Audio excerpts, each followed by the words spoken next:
Olá, turma, tudo bem? Aqui é o professor Valdir e na aula de hoje falaremos sobre tronco de cone, beleza? Vou explicar para vocês a área lateral, beleza? Nós sabemos que a gente pode deduzir essa fórmula da área lateral utilizando aquelas propriedades que a gente viu na aula passada. Porém, o meu intuito aqui é mais que vocês lembrem como a gente deduz essa fórmula, como a gente consegue lembrar da fórmula da área lateral.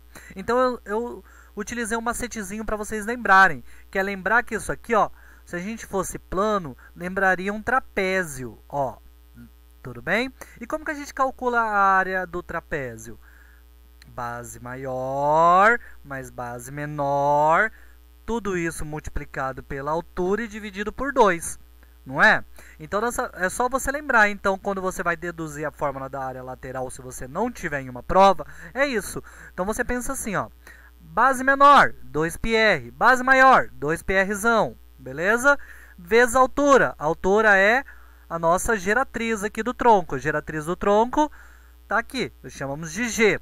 Tudo isso dividido por 2. Nós sabemos que 2π e 2π tem em comum, então eu posso tirar para fora do parênteses. Só que quando eu tiro para fora, fica 2πg fora do parênteses. O 2 eu posso cortar com o 2. Aí sobra só πg e dentro do parênteses Rzão e Rzinho. Outra forma de você lembrar essa fórmula é o seguinte, ó. Π ralhão grande mais π ralinho grande. Beleza, pessoal? Essa é uma forma de você lembrar a área lateral. Aí você consegue decorar ela para poder utilizar quando precisar. Outro caso é quando a gente quer calcular a área total. A área total nós temos nesse tronco uma circunferência em cima e uma circunferência embaixo. Π ralinho ao quadrado, π ralhão ao quadrado. Beleza? Então nós chamamos de área da base e área da superfície aqui, né? Então, a área lateral a gente colocou aqui, a área da base e a área da superfície. Quando a gente faz essa multiplicação aqui, vai aparecer isso aqui, ó. Nós temos, ó, π ralhão grande, aqui eu falei para vocês, π ralinho grande, beleza? π ralhão e π ralinho, beleza? Ao quadrado.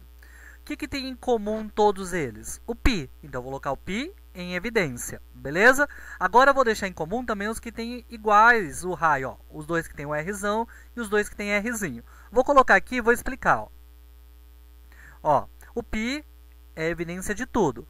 Depois tem o Rzão, ó.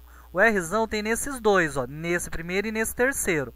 Então, quando eu coloco o Rzão em evidência, me sobra o G aqui, me sobra um outro raio aqui, um outro Rzão, beleza? Aqui é a mesma coisa. Quando eu coloco o Rzinho em evidência, aqui me sobra o G e aqui me sobra o Rzinho. Ah, professor, e o π? O π eu já coloquei aqui fora. Ó. Tudo bem? Essa é uma maneira da gente calcular a área total, beleza? Mas ela pode ser feita passo a passo, como a gente tem aqui. Calcular cada um separado e somar no final. Tudo bem? E para finalizar, pessoal, recordando então, nós temos que, nesse tronco do nosso cone, nós temos alguns elementos, né? Nós temos o raio da base, olha lá, maior. Nós temos o raio da base menor, tudo bem? Nós temos a altura do tronco. Nós temos a geratriz do tronco, é o que nos interessa na hora de calcular a área e volume desse tronco, beleza? E aí nós temos as fórmulas. Nós vimos que a área lateral é π ralhão grande, π ralinho grande, tudo bem? Área total, você pode somar a área lateral mais a área da base menor mais a área da base maior. Ou você pode vir para a fórmula que a gente criou no slide anterior. Aqui eu separei o π em dois casos também para mostrar para vocês que não precisa o π estar separado do total lá no final. A gente pode fazer como se fosse a área lateral de um e a outra área lateral aqui também. Beleza? Separadinho, ó, sem o G, nesse caso. Tudo bem? Aqui como se fosse a soma dos raios multiplicado pelo π, que é a soma dessas áreas que a gente tem da base, de cima e de baixo, e depois somar com a área lateral que a gente tem. Tudo bem? O volume total. Posso calcular de duas maneiras. A primeira, que a gente aprendeu já, é aquela que a gente diminui o volume total, quando eu tenho o cone inteiro, menos o volume do cone que tem aqui em cima. Aí eu acho o tronco, beleza? Ou utilizando essa fórmula aqui, ó.